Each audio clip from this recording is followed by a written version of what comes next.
Ciuman yang berbeda. Kemarin, kita melihat bersama-sama seorang imam besar Masjid Istiqlal mencium kepala pemimpin tertinggi agama Katolik, Paus Fransiskus. Di zaman sahabat dulu, pernah terjadi hal yang mirip seperti itu, yaitu Abdullah bin Hudzafah mencium kepala Kaisar Romawi. Tetapi beda konteksnya.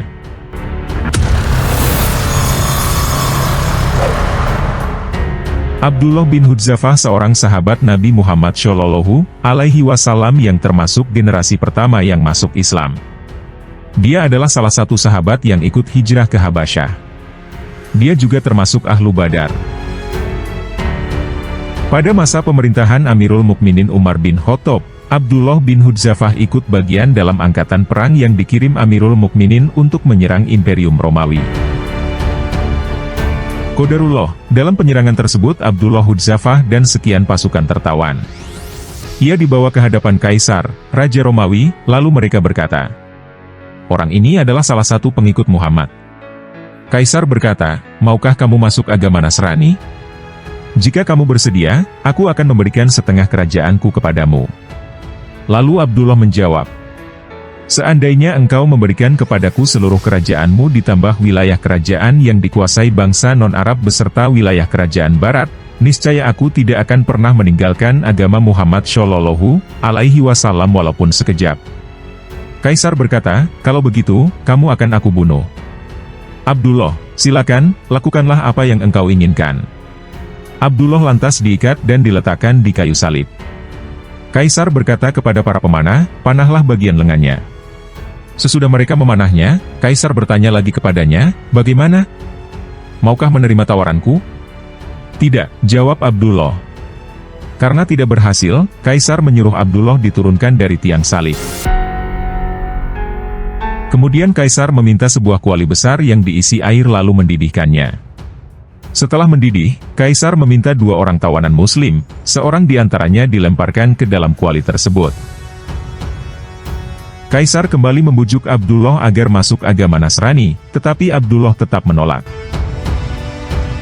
Maka Kaisar memerintahkan agar Abdullah dilemparkan ke dalam kuali. Abdullah lantas menangis sehingga pengawal melaporkan hal itu kepada Kaisar. Kaisar mengira Abdullah menangis karena takut mati, maka dia berkata, "Bawalah dia kembali ke hadapanku."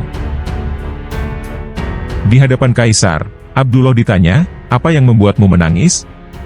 Abdullah menjawab, "Aku menyesali mengapa hanya satu jiwaku sekaligus yang dilemparkan ke dalam kuali saat ini, lalu hilang begitu saja, padahal, aku mendambakan punya nyawa sebanyak jumlah rambutku, lalu satu persatu ia dilemparkan ke dalam kuali itu karena Allah, yakni di jalan Allah."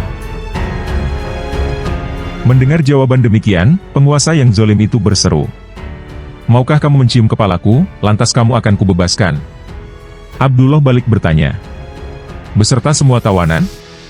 Kaisar, "Iya." Abdullah pun mencium kepala Kaisar. Alhamdulillah. Allahu Akbar. Akhirnya Abdullah Hudzafah pun dibebaskan bersama para tawanan lainnya. Abdullah pun kembali ke Madinah menemui Umar bin Khattab. Dia menceritakan apa yang dialaminya. Umar berkata, "Selayaknya bagi setiap muslim mencium kepala Abdullah bin Hudzafah. Dan aku yang akan menciumnya pertama kali." Umar lalu mencium kepala Abdullah bin Hudzafah. Itulah ciuman persyaratan, bukan ciuman pengagungan. Karena sejatinya seorang muslim punya izzah, kehormatan dan harga diri di hadapan orang-orang kafir. Muslim tidak akan merendahkan dirinya di hadapan kafirin. Muslim pun tidak akan menghinakan kehormatan dirinya dan menistakan kemuliaan agamanya di hadapan kafirin dan musyrikin dengan melakukan seperti yang dilakukan oleh mereka yang mengaku dirinya muslim. Semoga Allah senantiasa menjaga kehormatan kita dan anak keturunan kita, selama kita masih mau menjaga kehormatan agama, yang telah Allah ridai menjadi agama kita dan yang telah didakwahkan, dibela dan diperjuangkan oleh Rasulullah dan sahabat-sahabatnya, serta para mujahidin dan syuhada, hingga akhir zaman.